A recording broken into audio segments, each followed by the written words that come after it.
హిందువుల ఆరాధ్య దైవం శ్రీరాముడి పట్ల అనుచిత వ్యాఖ్యలు చేసిన సీనియర్ నటుడు ప్రకాష్ రాజ్ పై టీటీడీ బోర్డు సభ్యులు భానుప్రకాష్ రెడ్డి పరువు నష్టం దావా వేశారు. హిందువుల మనోభావాలు కించపరిచేలా ప్రకాష్ రాజు వ్యాఖ్యలు చేశారని ఆయన మండిపడ్డారు. హిందువుల ప్రకాష్ రాజు బహిరంగ క్షమాపణ చెప్పాలని డిమాండ్ చేస్తున్న భానుప్రకాష్ రెడ్డితో మా ప్రతినిధి Narayana Reddy face to face. హైందవుల ఆరాధ్య దైవం త్రేతాయుగ పురుషుడైన శ్రీరామచంద్రునిపై సినీ నటుడు ప్రకాష్ రాజ్ చేసిన వ్యాఖ్యలు తీవ్ర దుమారం రేపుతుంది. మరోసారి ఆయన న్యాయపరమైన చిక్కుల్లో కూడా తగులుకున్నట్టు తెలుస్తుంది.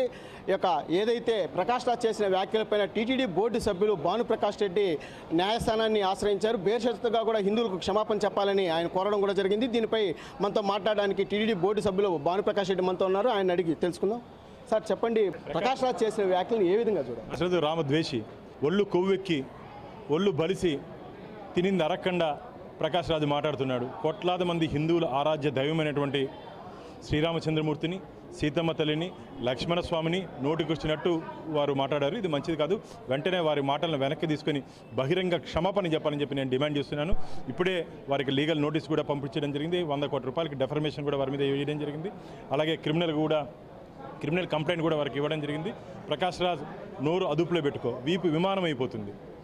హనుమంతుడు ఆంజనేయ స్వామి తోకతో కొడితే లంక ఏ విధంగా అయిందో, లంకా దహనం ఏ విధంగా అయిందో గుర్తుపెట్టుకొని మాట్లాడు. నువ్వు రోడ్లో అడుగు పెట్టే పరిస్థితి కూడా రాదు. వెంటనే బహిరంగ క్షమాపణ హిందూ భక్తులకి, రామ భక్తులకి, అలాగే హనుమాన్ భక్తులకి అందరికీ నువ్వు బహిరంగ క్షమాపణ చెప్పాలని చెప్పి నేను డిమాండ్ చేస్తున్నా. ఇది సినిమా అనుకుంటున్నావా? 3 గంటల సినిమాలో 4 మాటలు మాట్లాడేసి వెళ్ళిపోయేదానికి ఇది నిజ జీవితం. మా రామచంద్ర గురించి, మా శ్రీరామచంద్రమూర్తి గురించి మాట్లాడు. ఇది మంచిది కాదు. కాబట్టి జరగబో పరిణామాలు చాలా తీవ్రంగా ఉంటాయి. కాసుకో, ఏం జరుగుతుందో చూసుకో, రుచి చూసుకో. అంటే హిందువుల ఒక దేవత, ఆరాధ్య దేవతలు ఎవరైతే ఉన్నారో వాళ్ళని టార్గెట్ చేస్తూ ఈ విధంగా గతంలో కూడా ఆయన వ్యాఖ్యలు చేయడం జరిగింది. దీనికి ఎక్కడ చెక్ పెట్టాలని? అసలు ఆయన హిందువే కాదంటున్నారు, అన్యమతానికి సంబంధించిన సాంప్రదాయాలను పాటిస్తున్నారని చెప్తున్నాడు. హిందువు అయితే మా రామచంద్రమూర్తి చేతులు అయితే దండం పెడతాం. ఆయన హిందువే కాదు కాబట్టి మన దేవుళ్ళని కించపరిచే విధంగా మాట్లాడుతున్నాడు. అందుకనే జరగబో పరిణామాలు చాలా తీవ్రంగా ఉంటాయి. ప్రకాష్ రాజ్, నువ్వు ఏ దేవుణ్ణి అయితే పూజిస్తున్నావో 3 మేకులకే దేవుడైపోతే చిటికెన వేలుతో గోవర్ధనగిరి ఎత్తినటువంటి శ్రీకృష్ణుడు ఏమవ్వాలి?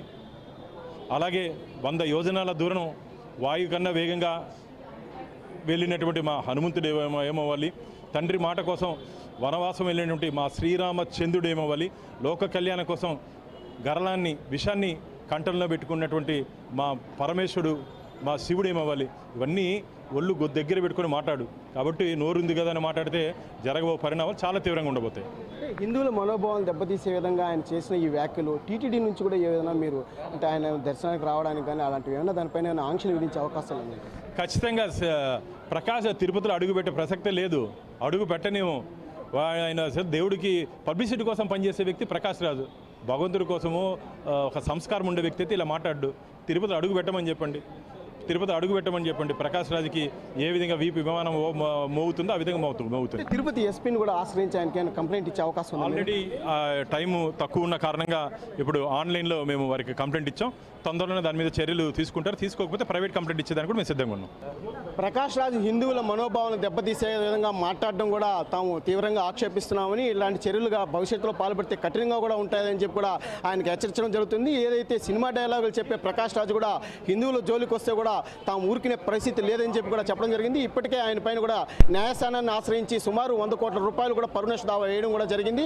అదేవిధంగా ఆయన పైన కూడా చట్టపరమైన చర్యలు తీసుకునే విధంగా కూడా ఎస్పీకి కూడా తాము ఫిర్యాదు కూడా చేస్తామని చెప్పి కూడా టీటీడీ బోర్డు సభ్యులు భానుప్రకాష్ రెడ్డి చెప్పడం జరిగింది. కెమెరామెన్ రమణతో నారాయణ, రాజ్ న్యూస్, తిరుపతి.